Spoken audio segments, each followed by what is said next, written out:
Yeah, you can. It will get us views. I'm going to Especially from your followers, not from mine. Can I tell you something? I'm going to turn my phone off and put it in my handbag. I think it's a good idea. You know why? Because at this moment, you are the most important thing to me. Only in this moment. Only in this moment. How are you? I'm well. Good morning. How Good are morning. you? Nice to see you. I'm very excited. Actually, I was actually very nervous. Why? Fernando, Even though this is not my first time. It's not your first time. It's my second time. But this is my first time. But it's like my real first time. You're going to have to lead the way, and I'm going to just have to be in awe of your ability to show me the way. No. The idea is that we both dance throughout it. I like this.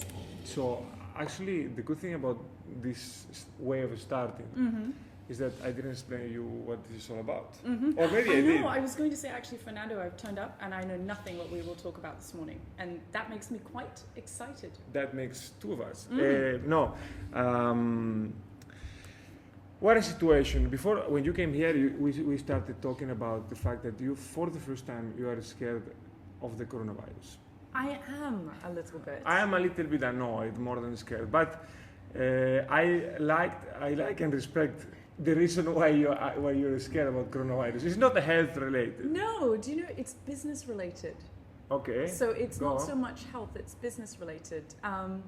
You know, it's made a lot of chopping and changing for our projects. So for example, some started before the coronavirus, then they were put on hold or they stopped altogether. So then we had to be very clever and look for business elsewhere. So we had to either diversify. So being an interior designer is not just being an interior designer anymore, saying I'm an interior designer and I just do retail. It's all about being an interior designer and saying I can do small office, I can do residential, I can do this, I can do that. You want a sofa, you want this. So it's all about being flexible.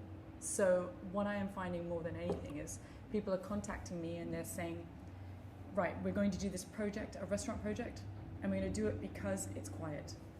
How fast can you do it? And I go, okay. So it's more about sticking to really tight schedules, being aware that the schedule might stop again. So it's all about adapting to the schedule changing. So it's causing us to have a sense of humor. It's causing us to think quickly on our feet. You know, so it's bringing in a lot of challenges, but I do think this is the new normal. I'm not sure this is going to go away anytime soon. I don't want to say it's frustrating because I think we won't get anywhere if we start getting frustrated. I think that if we are positive about it and always on our feet, then we can adapt. I think so. You think so? Do you think that this is the definitive new normal? I think this is still new normal in evolution, in progress. We haven't gotten to the final chapter. Do you know what? I agree with you. I think it's a new normal for, say, the next 12 months. Okay. I think it's a new normal. I don't want to say 2 years. I hope this goes no more than 12 months. Because hopefully a vaccine will come in. Hopefully we'll adapt in such a way that it will seem like it never happened. You know, face masks will become normal. For example, this week in Hong Kong, restrictions have increased. So all of our meetings at the EMB office have changed from going in person to having the meeting on Zoom. And what we found out is that we're being extremely efficient, very organized, business is still moving forward, but it's just all about adapting. It's from the first thing that you said, one question sparked on my mind. How do you divide it? I mean, are you finding any new ways to divide the risk between you and the client? Because sometimes when we have this uncertainty in the horizon, what can happen is, okay, we do a project, then gets stopped, then it starts again. So have you thought about how to handle this? Do you know what? It's a very good question. We've looked at it as more of a contract issue. So we've said, you know, in our contracts moving forward, you know, if it stops for over 30 days, we have to look at it again, because a designer is not just a designer that provides a design, it's also our time. And if a project is 3 months versus 12 months, it makes a huge impact on our schedule. What's also happening at the moment is projects are bottlenecking, and by that I mean for example, I have a lovely client in Hong Kong, and we have all these pendant lights that are available, and we want to install them in her home. But she has brand new twin babies, and they're beautiful. And I said to her, you know, I'm very happy to arrange the contractor to visit and install everything, but I'm just a bit nervous because I don't want to be responsible if anything happens, and it would break my heart if anything was even possible to happen like that. And I said to her, so then I spoke to she goes, could you check with the contractor? I checked with the contractor, and he actually said to me, you know, Emma, for this coming week, I can't do any house visits. He goes, I've got elderly parents, they live with me. Sure. And so everyone's being very cautious, but what I'm finding is people are also being extremely understanding. Okay. So my lovely client has said, you know what, I've been thinking about this too, let's just hold off for a moment. My lovely contractor is saying, do you know what, I'm just going to hang tight. So I think that we're being a lot kinder to one another. You know, Hong Kong being a city that is go, go, go, go, go, and very full on, and everything's instant. Yeah. And I know you and we're always working at 100 miles an hour. And then, for example, yesterday I just was like, I'm going to take an evening off and not do any work. And I find that people are actually being a lot more flexible and understanding. Yes. And it's greatly appreciated, because as a designer, your intent is to, you know, do the right thing by your client, provide them a service, provide them a product at the end of this. Yes. And you want it to all work, and sometimes it doesn't, depending on the circumstances, and so you always want to do the right thing. But when people are understanding, and due to the timing or any kind of delay, it makes a big difference to the project. You know, it makes it a lot more of a pleasure to work on, because everyone wants to do the right thing by one another. So I have found, particularly the last 6 months, I've seen a lot of kindness.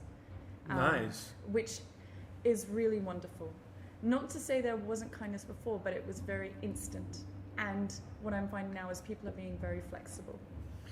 It is difficult to actually be cold-hearted when things like this are happening. Completely. I mean, I would have gotten decapitated because of certain things that happened to me this year in any other occasion.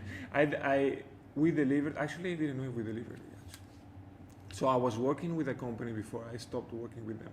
Yes. And but anyway, for different reasons.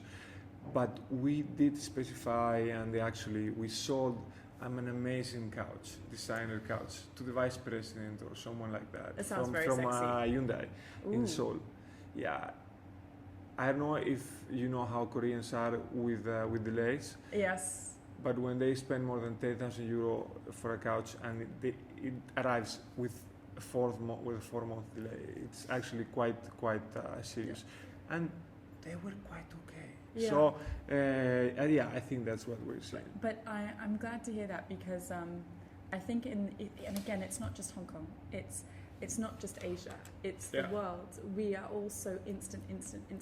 And I'm so glad to hear that, you know, as someone who has all these beautiful brands and works with so many different designers and architects, and when you provide something and it turns up, and yes, of course, say there's a delay, and they're just so grateful to get the product.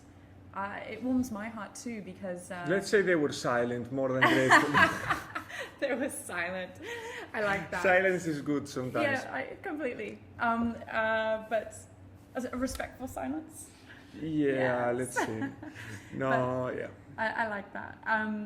But it does show that they appreciated getting the product, and that's important too, because the reality is, we are all running businesses, we're all running large, small businesses, and everyone's trying to make it work. Yes. Everyone's trying to keep it together, everyone's trying to move things forward, and that's why I've seen a lot of kindness, but I've been very grateful to see a lot of pulling together, a lot of support. Okay. So, so in that regard, you know, people say to me, they contact me from Australia or the UK or Italy, and they call me and they say, Emma, how's it over there? It looks really, really scary. And I'm like, actually, do you know what? We're all human, and we're all trying to keep it together. And I've seen a lot of kindness. So I don't want to say that this has been a bad experience on my behalf. It's been a very, in terms of business, interesting experience. But I want us to keep moving forward. I want us to keep building. I want us to, So no, that's and I'm double happy that you came here at the first serious time, because every time that you want to get informed, you get all of this crazy doomsday message. Up to the point in which The Economist is dedicating podcasts to why TikTok has been banned here and there, which is a symbol of the vanishing of freedoms. But yeah, I think we need to try to look at things in the positive way. There are some situations that just cannot be looked at it with a kind eye, but some others are the same. For example, what happens in Hong Kong, which we can talk later in at length, because we both love Hong Kong. It was actually the first bonding that we had. Yes. If you read certain things, it seems like Hong Kong is going to be empty, deserted in 3 years' time. Whereas I was reading an article while I was going to get the tea that said that the investments of the central government in Beijing to Hong Kong are actually almost the same as what they invest in the whole mainland. So they invest like $132 billion mainland, certain direct investments. It's like like a parameter, and they invest 116 here, which is compared to the size. It's amazing. Yeah. But sometimes it's hard to keep on grasping at the positive things. It's like me. I should be crying, but like now it's raining outside. It's raining, but it washes the day away. It washes the day away. Unless it was too hot. It's cleansing. Exactly. It's cleansing. Do you know, I understand everything you just said before, and all I can do is and I'm sure all my friends know this, I've been in Hong Kong 26 years, and I've seen Hong Kong through 1997, then afterwards, then I came back, then I started working, then you see this beautiful city evolve. Yes. And what I do know is that it's such a special city. It has so much energy. I catch the tram to work in the morning, and I love it because the city has a heartbeat, and you actually see the heartbeat wake up in the morning. And that's why I often say to people say, oh, what's going on in Hong Kong? And I said, you know what? It has such a strong soul and energy, and it will continue to do so. So it's incredibly unique in its outlook. So it is. I think the same type of rhythm in any other city would actually harm you a lot. I agree. But here it's gentle. Energizing. Energizing, yes. I like that. I think, there are so many reasons for that, and it's not just work, for example. You see people in Hong Kong go for hikes on the weekend, and the hikes are all, 10 minutes away from the city, and then you can jump in the water, and then you can go to the movies, and we're so incredibly lucky to have this beautiful city. So, whereas, anywhere else in the world, you'd have to drive 2 hours or go here or go there. It is true. So, we're quite lucky. It is true. To me, coronavirus, you said before you were scared, but for the right reasons. I was a little bit annoyed and sad because yesterday I came to the city. I wanted to prepare a little bit all of this, and when I was in the subway, everyone, of course, was working from home because this week is weird, and it felt like we didn't have that pace. So it was actually difficult for me to get going. It was like. I understand that because before the virus, as soon as you jumped out your door, it would just be bang, bang, bang, bang. Let's go, let's go. And I will say that I have seen less people on the street. I have seen less people on the public transport, and there are a lot of people working from home, but it's going to come back. It's going to come back in a big way. So I think it comes down to the management of fear. I think we need to be very tolerant with another, but in both ways, upstream and downstream. What do I mean by this? I think there are different levels of panic in the population, and I think all of them are legitimate. You can be scared shitless because you think you wanna die. You think you're gonna die. I don't think you wanna die. You can actually be quite inert about the whole situation, which is actually a consequence of ignorance normally. Yes. Or you can be a little bit like me, which is I consider myself unconscious. That's such a beautiful expression. I love that. Why? I consider myself to be unconscious. Yeah. I think I am, because I have. Because there's a calmness to that. There's a tranquility to it. Yes. When you make peace with the death, Yeah. everything is settled. And this is how I feel since many years, actually. Do you know, I like that a lot. You know, there's this fantastic TED Talk on YouTube. I'm trying to remember the fellow's name, but it's all about happiness and Yes. how people, and it's one of my favorite TED Talks of all time. And it's about how, you know, this guy, he has a beautiful southern accent, and he's up there doing this TED Talk, and he says, you know, happiness, it's all about how we're trained to think. And I was listening, watching this, and I was like, I wonder what that means. You know, I'm trained to think. I'm Yes. sure I'm trained to think in the right way. And he was explaining that when young students try and get into Harvard, because he went to Harvard, Yeah. and he said, you know, we try to get into these exams, and we go, I will be happy if I get to Harvard. And of course, they get into Harvard and they have experienced this euphoria, they're so happy. And then suddenly they're in Harvard, and then they go, oh my gosh, the stress, the nerves, the schedule, the teachers, this, that, I'm so nervous. And then the anxiety comes back in. And then what happens is that their brain is not in neutral, it's not in a happy mode, it's in fact in stressed, which makes it less Yes. efficient. I know. So therefore, he said that we've got to retrain to be, I am actually happy. And if I get into Harvard, I'll still be happy. You know, so it's that kind of almost going backwards. Yes. Plus, I think anxiety is one thing that it's an ingredient that we need to embrace. It's not easy. It's like a very nasty friend that the harder you hug it, the less damage it does for you. Do you know what? And I love that, Fernando. No, I mean that sincerely. No, for example, when I was coming to talk to you here this morning, I was nervous because because of many reasons. A, I think, okay, I hope I don't waste their time. Two, no, but this, you know, polite people think this way. Two, I hope we can actually make a difference. C, I hope that despite the fact that I prepare a very loose type of format, we can still make some sense out of it. Course. And you know, because doing new things and doing exciting things makes you nervous. But for me, it was part of the process. Do you know what? And I love that, because I love that you shared that you were nervous, because it Always, shows, yes. I think, you know, they teach you when you're surfing. So many years ago, I was surfing, many years ago.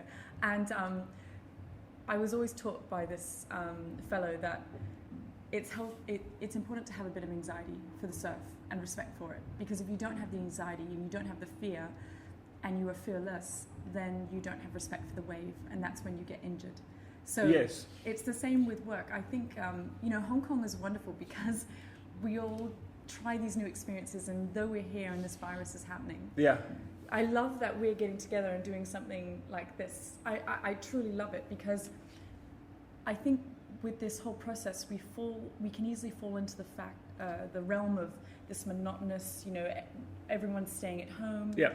always being on Zoom, not being stimulated. And, you know, I know people always want to move away from stress, Yes. but without it, without stress, without an element of anxiety, we don't grow. Never. And so that's why there's almost this No, balance. plus- So that's why I love that you said you hugged the anxiety, No, but because it's you like- embraced it. Anxiety, physical suffering, I mean, positive, sporty, Yeah, physical yeah. suffering, even at times headache or uneasiness because, you know, you wake up too early or you didn't sleep enough. Yeah.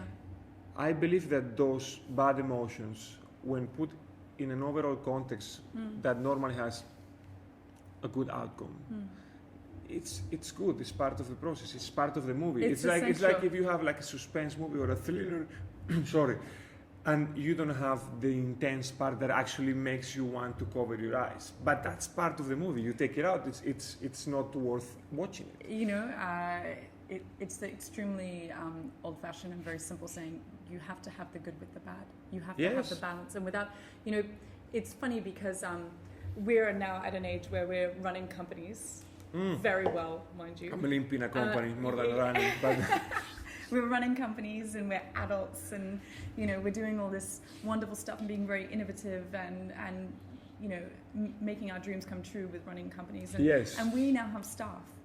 And what I have found is, for example, that sometimes when I've had much younger staff, sometimes the expectation of how they grow and how they develop and the time they put into things, sometimes is a little bit unrealistic. So for example, they will say, you know, everything should be positive, everything should be, I should be giving back to society, everything should be this, that. And, you know, I remember being a child and my father saying to me, darling, you've got to work 10 years in the industry, in design, minimum of 10 years in corporate firms to really understand what you're doing, because you've done university, you've learnt a little bit, but the true education comes afterwards. And I always used to say to him, no, I can leave university and start my own company. And he said, darling, I respect and love your energy, but promise me that you will do 10 years. And once you do 10 years, then we can talk about how much you know. I'm smiling because it reminds me of myself. I was a stupid fuck when I was 25, and I consider myself to be so clever, so clever, so fast, so organized, so efficient. I just didn't have common sense, so I had a lot of space for the rest. But you know what though? As we've got older, we handle so many more things. You know, running a company is not just about doing the work itself. We're doing the work, and we're doing the business development, and we're doing the contracts, and we're running our lives, and we're balancing it. We have all these balls in the air, and we're kind of like, oh my gosh, it looks so much easier when I was younger. But it's all about putting the right people around you. So I don't know if you know, so I'm really lucky. I've got a fantastic girl that works with me. I met her, she's very nice. Yeah, so she's out of this world fantastic. Now, she changed to design later, but what made her to be such a fantastic business partner, and I say business partner because she's a colleague. I don't look at her that she's younger than me. I don't look at her that she previously worked in marketing. So, and then she switched to design, and I don't even have to say, she's got fantastic taste, great eye, extremely focused, amazing energy, incredibly positive attitude, but she also understands that things take time. So while she's been with me, we've talked about contracts, we've talked about how we move as a company, and it's so refreshing to be around people who inspire you. And without that, and that's part of the reason I came today, Fernando, because to do something like this, it inspires me. And it gives me anxiety, and it gives me excitement, and it gives me, you know, so it's imperative that we do things like this. So and part of the reason I wanted to do this is because, and we were talking before about, you know, people working from home and whatnot, we can't get complacent. Even though all of this is going on and we want to put a protective shell around us, that's understandable. But at the same time, people need to be a little bit fearless.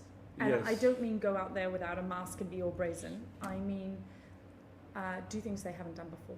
So whether we do an interview, whether we learn a language, whether we pick up a new trait, yes, we can do so much through technology, and we're so lucky to have technology. It's super easy now. It's so, super easy. It takes a little bit of will. and headache can actually overcome in the sense of ridicule. I told you, I'm already very impressed with the setup. No, but the setup is actually, I don't want to say the setup out loud, because I spend some time figuring things out. So I want people to actually spend the time. I want to have this, let's say, extra 1%, especially because this came out of having time in my hands. Because it was, for me, it was very frustrating. Your type of company is actually thriving, in my opinion, because a lot of people have used this time to renovate things. Be it your house, be it your restaurant, be it your office, and so on. I live out of creating new business, and I was actually starting up. So suddenly, I was in the part of the business in which I was actually knocking on doors, which actually was a big learning experience, because I came from a big company. Where people almost come to you in a way. Yes, I mean, I just had to call, and they would say, yes, Fernando, please come. My clients my clients' competitors and so on. Then I started working, of course, with the smaller companies, and suddenly it's incredibly tough. It's incredibly tough. I really take my hat off to you. I think you're quite amazing to do the jump from big company to small company because I wanted to be rich. There was no romanticism, no. But there's tremendous amount of work involved. But the great thing about working with a big company first is that you see how it all rolls. You see, you know, all the different stages. You're able to network. You're able to experience so much. You're able to travel with it. And then when you start a small company, you then go, okay, I need to do all this work, what I did before in the big company, and then I need to do extra on either side. So I need to know where I can compress. You know, you need to, like I came from a big company too. And so you sit there and you think, okay, my drawing package has to be so much smaller. My specifications need to be so much smaller because I need to get them out. Yes, so, sure. There are not enough hours in the day, but I wouldn't trade it for all the tea in China. No, certainly not. I mean, and you know I like tea. You know, I like your tea. How's the tea? It's amazing. And the cup, okay. I was going to say. Nice cup. I want to say it in all the episodes because Nick from Sonite, who you know, I don't know if you remember. I remember. Who you know, send them to me all branded and with the logo and everything. Can I tell you, I love them. They're fantastic. Yes. And by the way, logo is mine. Though. I love your logo. No, actually, the logo is mine. It's a little bit of a mess. So the MATLAB, which is the office. Yes. I did the logo and I did the branding. I like it.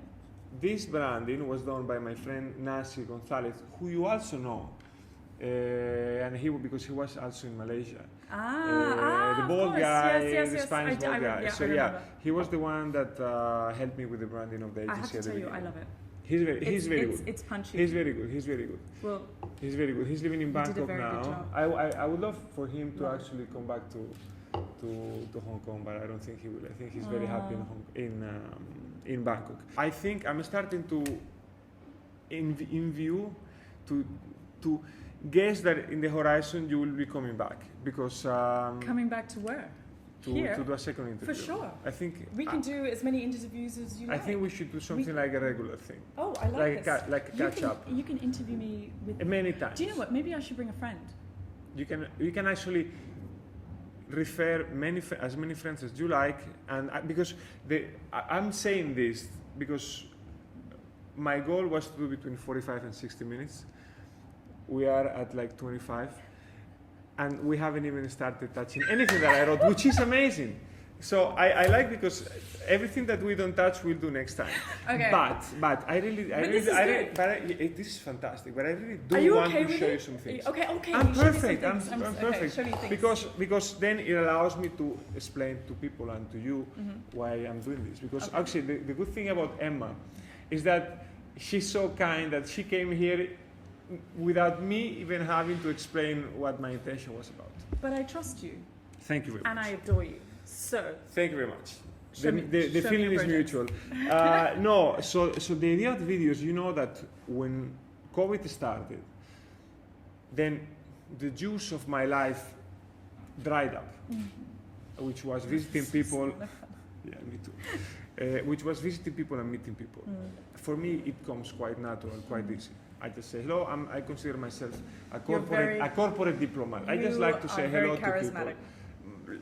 Let's say I don't like to work in the office, so anytime that I can go meet someone, it's actually like vacation. Yeah, it's like an energy or a battery fill. Exactly. So, I mean, and I was saying before, I was in the phase of a startup, so meeting a lot of people was actually the main goal of my life at the point. And suddenly, pam, your main goal disappears. So it's like if you are Usain Bolt and then you get run over by a car and then you end up in how to say? A wheelchair. In a wheelchair. Yeah. So I said, I want to communicate. Let's learn new things, this positive attitude. So it's like, okay, I started doing videos of those micro presentations that I started doing that don't say that they were fantastic. I loved them. They were very amateur. I sent them to all my friends. I loved them. they were terribly amateur. That's why people don't look at me in the street when I'm kidding. No, but they were actually good. I think it's a skill that every salesman should do. I agree with you. I think making electronic communications more relatable is something super important. It's so important. Because we are all flooded with content that is meaningless, cold, and inert. So I wanted to actually learn a new way to communicate. And there are many things you need to do. You need to know how to talk to the camera, you need to do how to edit the video, how to use the different angles. You need to polish your storytelling abilities. But at the end of the day, you are talking to a phone, you are talking to a camera. And it's actually very frustrating. And this is why it's so important to talk to a friend. Yes, it is. Because like you, I feed off other people, and particularly my dear friend. You know, we catch up and get coffees in the morning and we talk about businesses and you know, design and how it's evolving in Hong Kong. And we were having these beautiful conversations about how we would develop business, how we would grow, how we would do this. And when you said to me one day, I would like to do an interview with you, I was like, do you mean like when we normally get coffee? It is, at the same time, by the way. Which is fantastic, yes. Because I think our conversations are upbeat, they're positive, they're insightful, knowledgeable, helpful, and I think to share them with other people is so important. So. And also because you are so upbeat that you say that anything that I show you is fantastic. So when I want I'm not like that with everybody. Yes, but still, when I want to test out something, I show it to you, and then I get a sense of confidence that I can sell even, you know, ice cubes to Eskimo. So no, the idea of this was as with the excuse of showing people what I do, or showing people the space in which I work, having the chance to chat a little bit. But you know, I need to show you something, because there are companies I work with that are fighting together with me the coronavirus. So, and every chat, every episode that I will do, I will introduce one or two. I would love that. Today, which is the first official episode, I'm going to show you my favorite company within my portfolio, which is Mosaico Pew. I don't know if you actually have seen this. Let me see.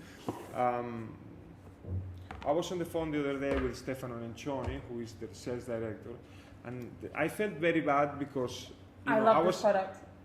I love this product. See, Stefano, she's the perfect person to show this So product. maybe I should give some background. So just before you even start, I give you some background to give some context. So Fernando and I met many years ago at a big conference, and Fernando was, you know, all about these materials, and I was a designer for a big company, and my specialty is something that is called FF&E, which means I specialize in furniture, fixtures, and equipment. Therefore, I have seen probably 1,000 different types of tile, 10,000 different types of mosaic. Yes. So I don't want to say that I'm a designer that just goes and draws lines. I'm a designer that is all about materials. Yeah. In fact, it's terrible taking me to a new restaurant because I'm forever touching everything and checking everything out, and it's so important. And I get genuinely excited about materials. So I've seen a lot. I'm excited about materials, and when I see new things, I'm overwhelmed because so much of everything out there is the same. Oh yes, it's very boring. When I see something special, I am beside myself, because the first thing I think is, where can I put this? Which project can I put it in? I wonder if my client will be okay with this. What's the price? You know, so I really jump around and get really excited about it. Yeah.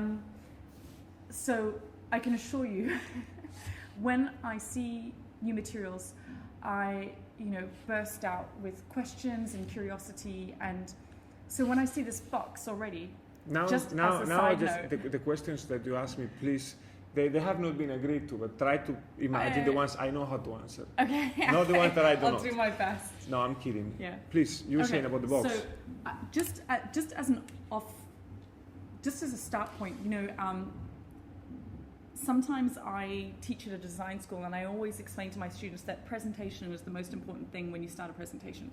And, you know, I said, you know, if you're in your seat and you're about to go up and do a presentation, you're working with a company, and you really hold yourself well and you really present well.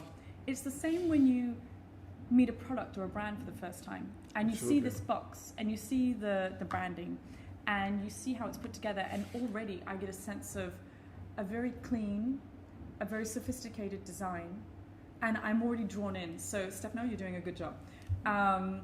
No, they transform the company. Mosaico PU has been around for ages. Yeah. It's a company owned by Mapei, but they were doing just glass mosaic. Yeah. And then Stefano, that came from expanding the market for another different, very important company in Italy. He undertook the enterprise of changing how Mosaico PU was perceived. Yeah. And actually making sense of the name Mosaico PU, which is more than mosaic. Yeah. So I was going to say there are several reasons why I like the sample a lot. Yes. Let's see if they are the same one as me. So first and foremost, immediately, I'm in love with the color.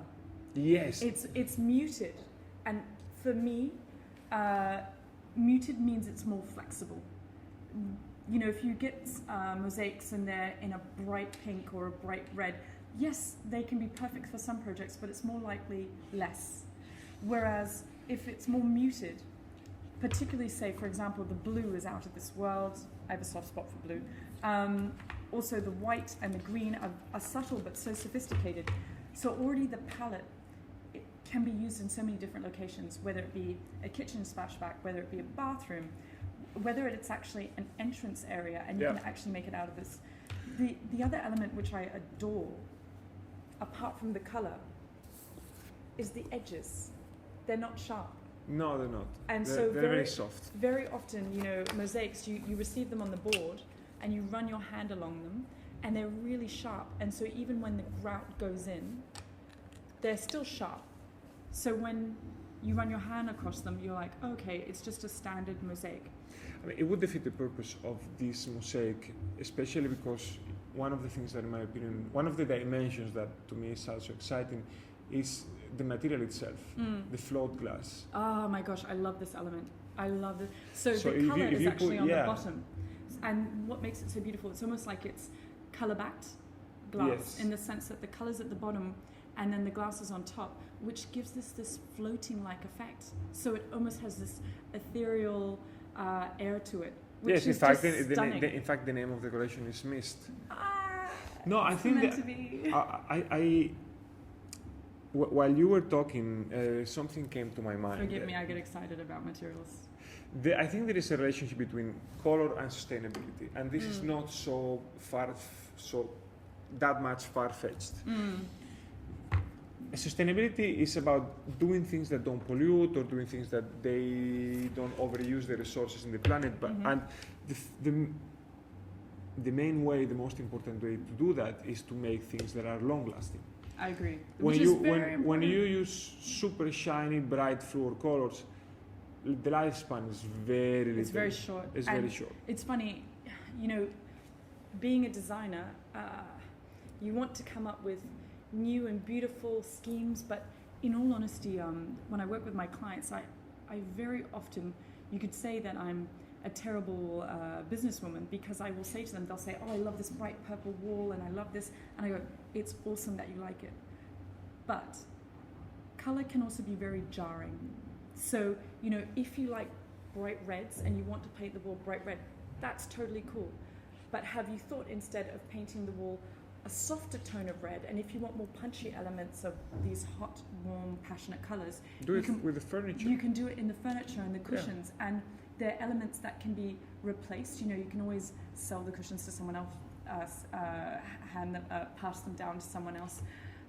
And I think that, you know, if you keep repainting walls or you keep putting on material and then ripping it off again, it's not sustainable. And, you know, it breaks my heart when, you know, sometimes I will go into a space and I'll work with a client, doesn't matter if it's office, it's commercial, residential, and they'll say, can I rip this all out and just move it 1 foot here? And I go, of course, it's possible, but instead of ripping it out, why don't we put something in between so you don't have to rip it all out?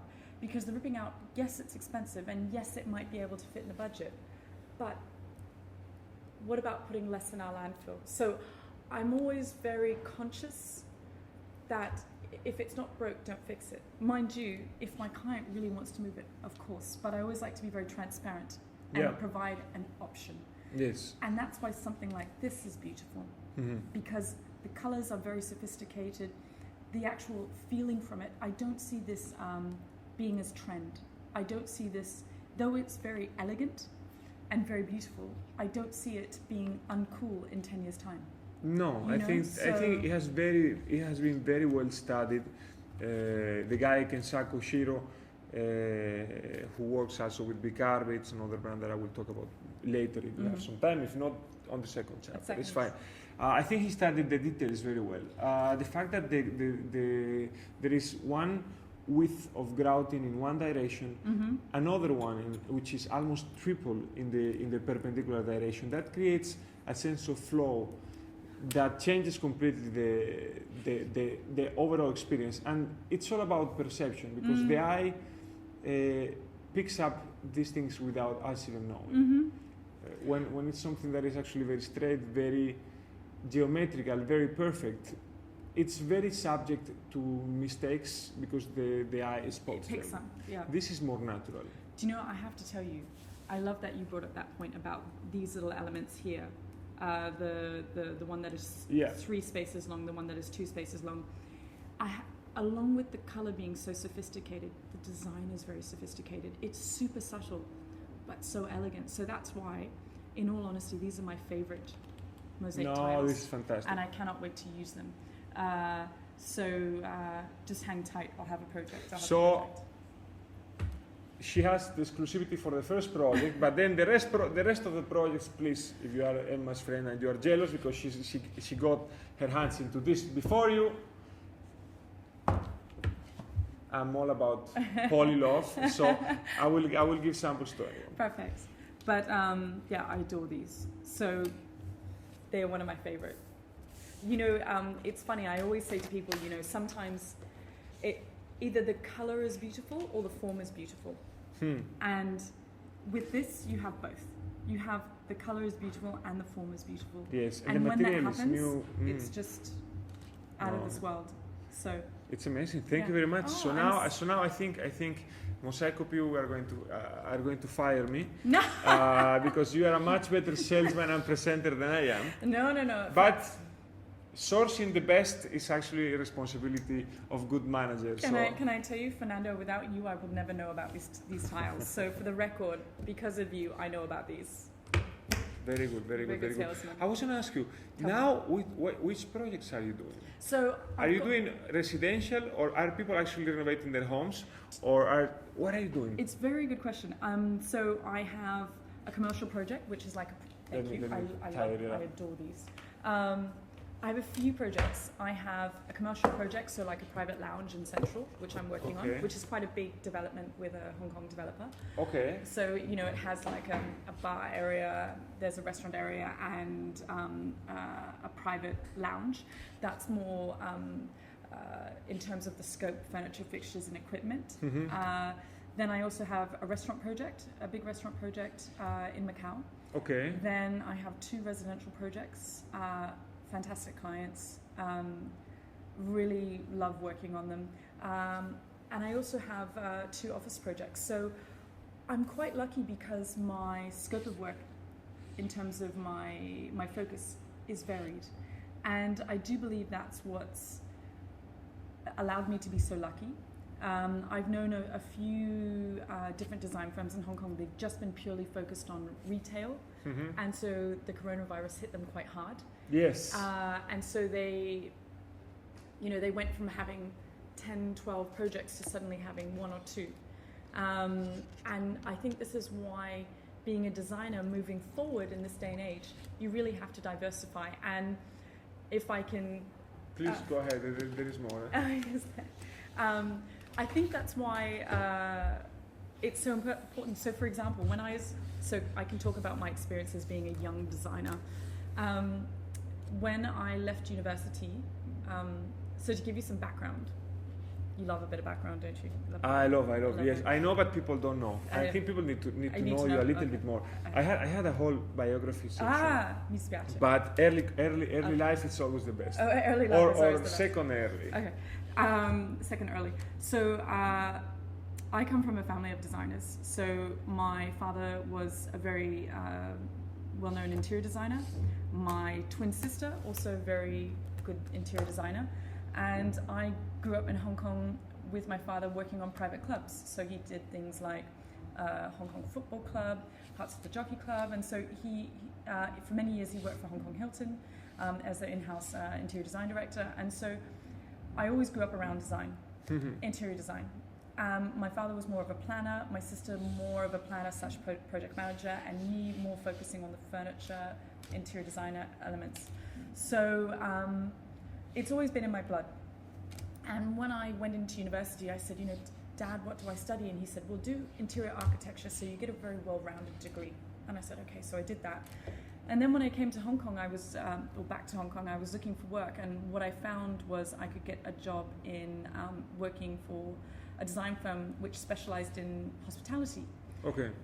And my father said, work in hospitality. And I said, but why? Working in hotels is really tough. And he said to me, well, it will be the best education you'll ever receive, because in a hotel, you don't just have a restaurant, a lounge, an office. You also have a presidential suite, so a large apartment.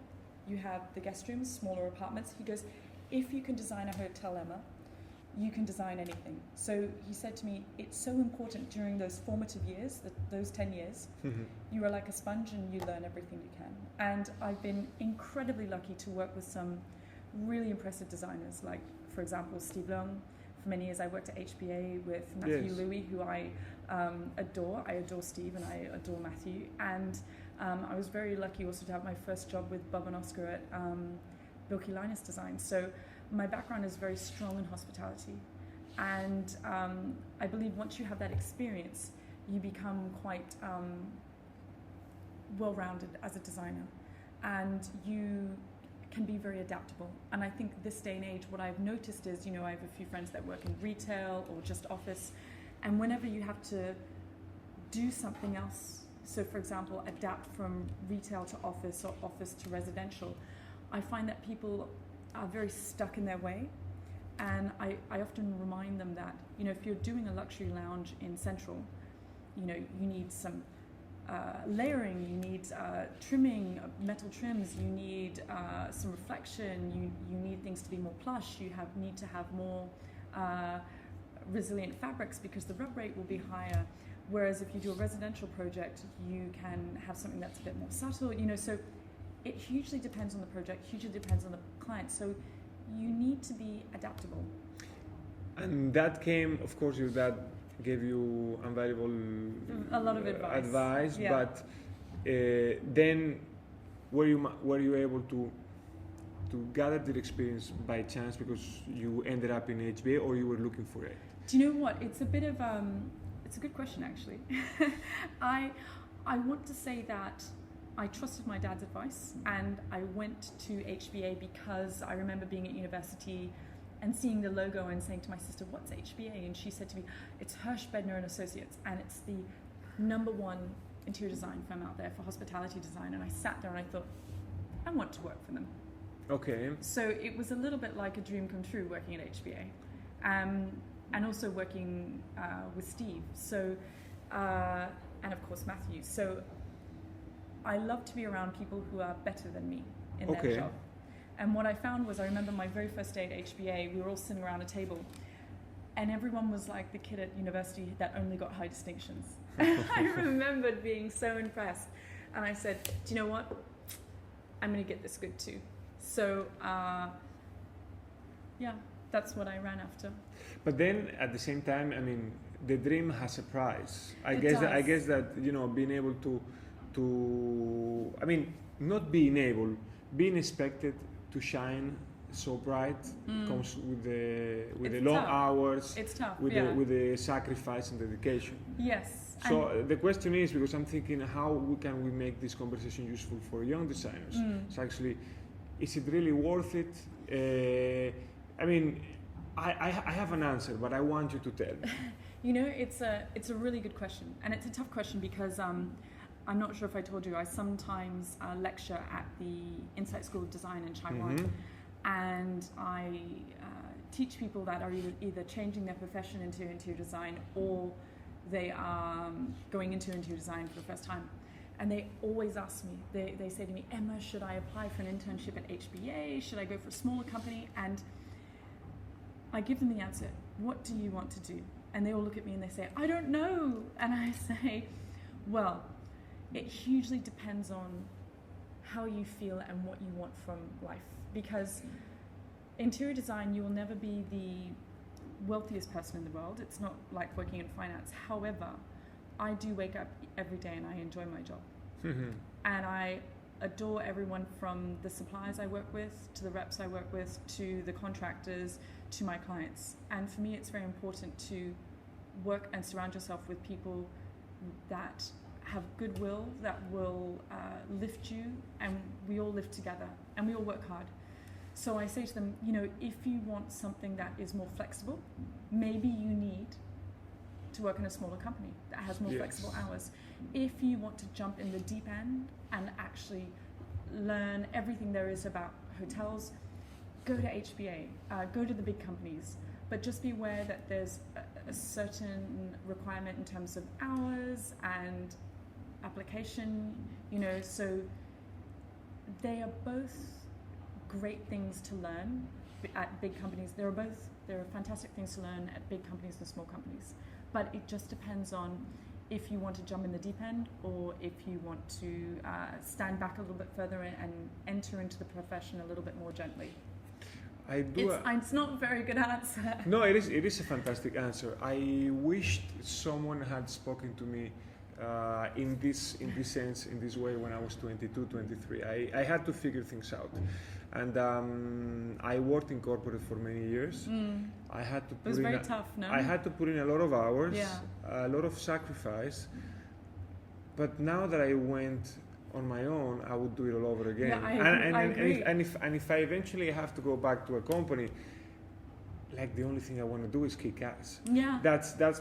I go to that rhythm, but yeah, I agree with you. And you know what? Like, I look back at my corporate life and with the amazing people I've worked with, and I wouldn't trade a moment. Even the really tough days, I adored my bosses, and we all pushed through the project together.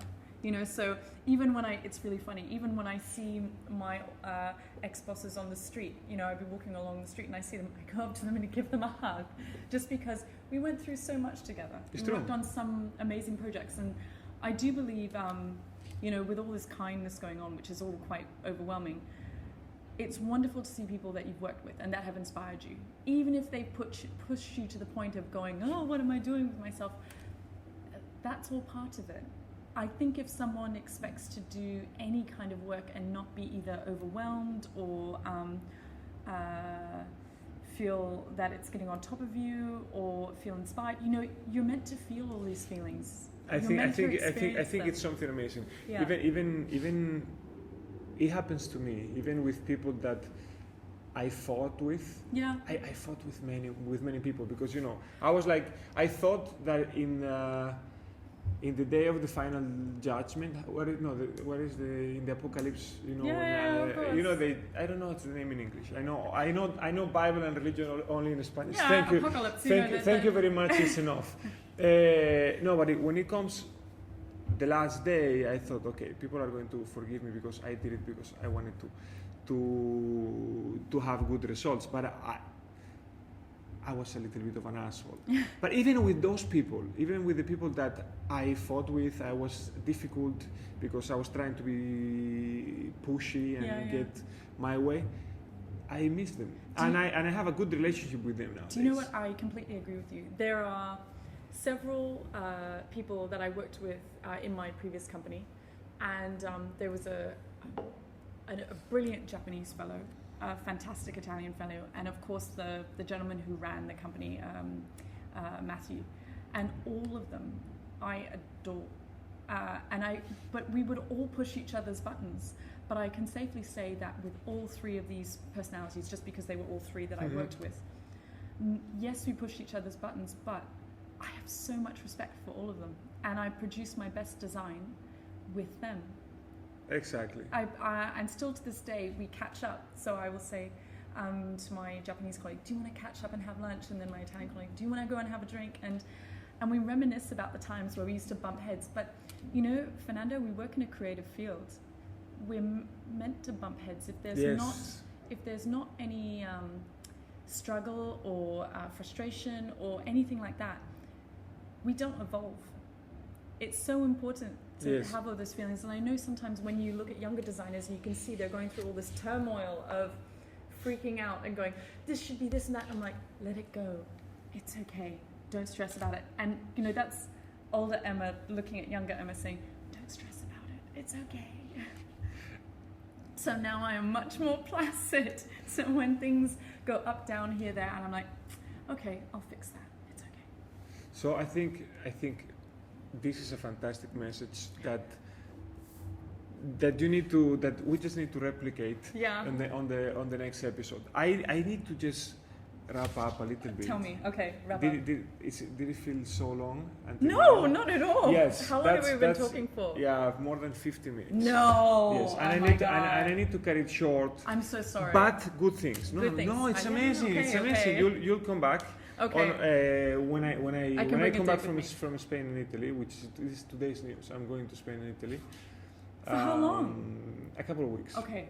Yeah, but I felt like I couldn't stay in Hong Kong, in sad Hong Kong for the next 2 weeks. Okay. While I can see my mom. Of course, no. Blah blah blah. So family is so important. As I said before, we can talk about it the next time as well. It's all about fear management.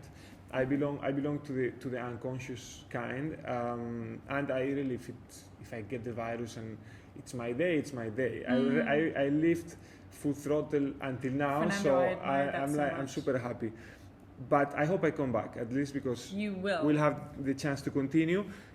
I have a lot of things we didn't even touch and were so interesting. I'm so sorry. No, man. Don't be so sorry. I just did work one day and I will have double outcome. No, thank you very much. I do want to tell you that there were 3 conditions that I wrote on the briefing that we didn't fulfill. And we have like 3 minutes, so I don't know if we have enough time. We have enough time, let's do it. But if we don't, we save it up for the next episode. So first of all, the person in front of me has the right to make an inconvenient question to myself. And this is something that I thought it was going to be a lot of fun, because inconvenient questions are actually very funny. This is number 1. Number 2, you have the right to actually nominate another cool person, because actually this is called Cool People. I think you've seen it probably at the beginning. I know so many cool people. So you can refer one to me. And then you have the last words of the show, because I think it's just good courtesy to say so. So thank you for coming. Oh, thank you for having me. And I have to tell you, Fernando, this has been such a pleasure. And we are going to do this again. I want to ask you a question, which is, why was I the first cool person? Was I the first cool person? You were the first serious cool person. Okay. I did a pilot episode with Amy Butler that works here with me. Yes. She's also very cool, and it just made sense. I've heard a lot about Amy. I like her. It just made sense that we share the office, we share the space. So I was the second cool person. So I haven't aired the first one. Why I chose you? Because I like you a lot. No, I like you a lot, but I think you, out of everyone, understood from the first minute of not of coronavirus, for the first minute of running a company, that communication was a key ingredient for success. Mm-hmm. So you have been inspiring me in how you actually expose your message, how you tell your story, how you are growing steadily, how you are creating your persona, which is actually just a reflection of who you are. So because a lot of people, they have a crazy amazing persona, and it's something only made up. In your case, something very true. So I thought that with all of these ingredients, it would be very easy to actually make 1 hour of conversation. Which that's true. Yes. So it was not too inconvenient. Okay. Second question. You can do second question. I have to nominate a cool person. Do you have a preference of what kind of cool person? No. Any kind of cool person. No, I don't want to have a say in it because it defeats the purpose. I can think of a couple of cool people. Okay. And the reason why I'm going to start with this person first is because I find her extremely inspiring. Okay. Not only beautiful, extremely inspiring. And she is someone that I catch up with regularly, like you. And we talk about business and we talk about life. And she's also a creative. But she's a different kind of creative. She's not just a designer, she's also an artist. Okay. So this girl is called Elsa Jean de Deux. Okay. And she is a beautiful French woman who is a painter in Hong Kong. And, muralist, she's an artist. And if you walk through Central, you'll see her works all over the walls in Hong Kong. Okay. She's incredibly professional. I worked with her on 2 projects. I've tried to work with her on countless more. And she's one of the most inspiring women I know. What was her name again? Elsa Jean de Deux. Elsa, I hope we can find the time so we have this conversation again in a new episode. You can come with her as well if you want. Cool. We can love to. A 2 against 1, or just we do 1-to-1 you know and then we do a double also episode. In Wong Chok Hang. Yes, actually, I think because now that you said the name, I think I remember you you can told just me walk what over and be like, ciao. Yes, we should. Plus, I'm thinking this is a very cool space. I think. It's a very cool We space. did it, so that's my belief. Okay, we did question 1, we did question 2, and then there's a third question. No, that's the question. You can finish it. Yes, you can wrap it up. Okay, I do the. I do the yes. Yeah. You have 30 seconds to close the show. Close the show. First and foremost, first and foremost, I would like to say thank you to Fernando. I would like to say to everyone out there, continue to be inspired. If you ever have any questions about materials, he's your man to talk to. At the same time, I'm always really happy to answer questions.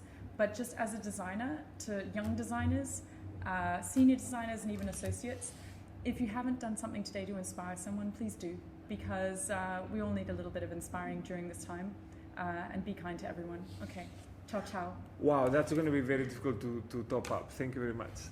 Thank you so much, Fernando. You're so sweet.